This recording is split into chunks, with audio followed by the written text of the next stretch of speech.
Do you know why some hotels never advertise their history? Or why locals get quiet when you ask too many questions? Some places aren't meant for vacation. They're meant to trap. What you're about to hear isn't a campfire tale or some urban legend. It really happened. A spring break trip to a quiet coastal town turned into a terrifying encounter with the past. If you've ever thought about checking into a cheap hotel because it looked cool and vintage, think again. This story might just make you rethink every hallway, every mirror, and every night spent far from home. It was supposed to be the perfect break for 5 college friends, sun, sand, and no responsibilities.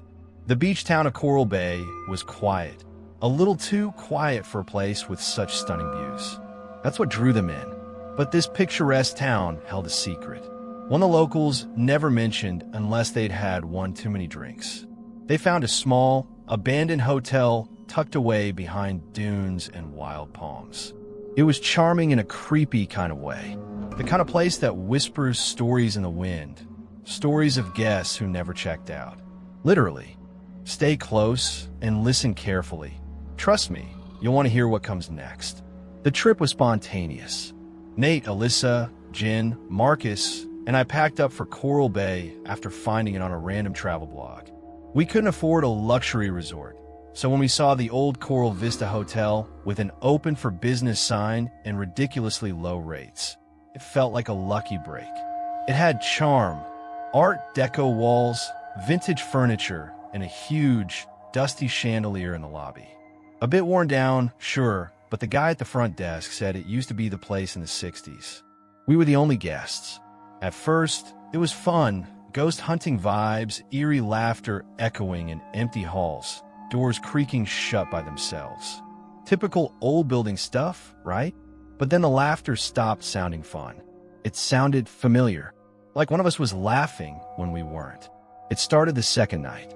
Alyssa swore she saw a woman standing at the end of the hallway, drenched, her face pale, her hair stuck to her cheeks like seaweed.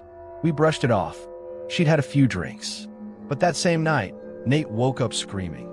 He said he couldn't breathe, like something heavy was pressing down on his chest. The weirdest part? There was water all over the floor around his bed. No leaks, no broken pipes.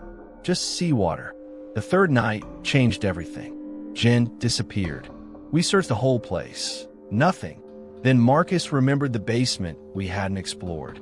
We found her standing at the bottom of the stairs, barefoot, mumbling something over and over. Room 216 she never left.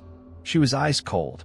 Later, we learned from a bartender in town that room 216 was where a woman drowned in her tub during a storm. Trapped alone when the hotel flooded decades ago. We ran. We left everything, bags, clothes, even Nate's guitar. But as we drove off, Jen whispered, "I can still hear her. She's in the back seat." We looked. Nothing. But when we played back a voice memo Nate had been recording the whole time, there was a voice behind ours. A woman, gasping, whispering, "Don't leave me." We never went back. The Coral Vista has no website, no phone number. Just that one flickering, open sign and a history that refuses to stay buried. We thought it was just a cheap hotel with bad plumbing and creaky floors. But Coral Vista was a mausoleum dressed up in Art Deco paint and tourist charm. Each of us came back with something we couldn't explain, nightmares, whispers in the dark, and a constant feeling that someone is watching. Some places are meant to fade away, forgotten, and closed for a reason. We learned the hard way that not all ghosts want to be seen, some want to be heard, and some want to be remembered. If you ever see a vintage hotel with rooms wide open and no other guests in sight, ask yourself, who were the last people to stay there? And more importantly, did they ever leave? Have you ever stayed somewhere that just didn't feel right? Maybe you've heard a whisper, felt a presence, or seen something move that shouldn't have. We want to hear your story. Share it in the comments below. Let's see how many of us have crossed paths with something we can't explain. And if this tale gave you chills, check out our next story about a man who answered a knock on his door at 3 a.m. and never saw the light of day again. Trust me, you don't want to miss it. Hit that like button, subscribe, and stay haunted.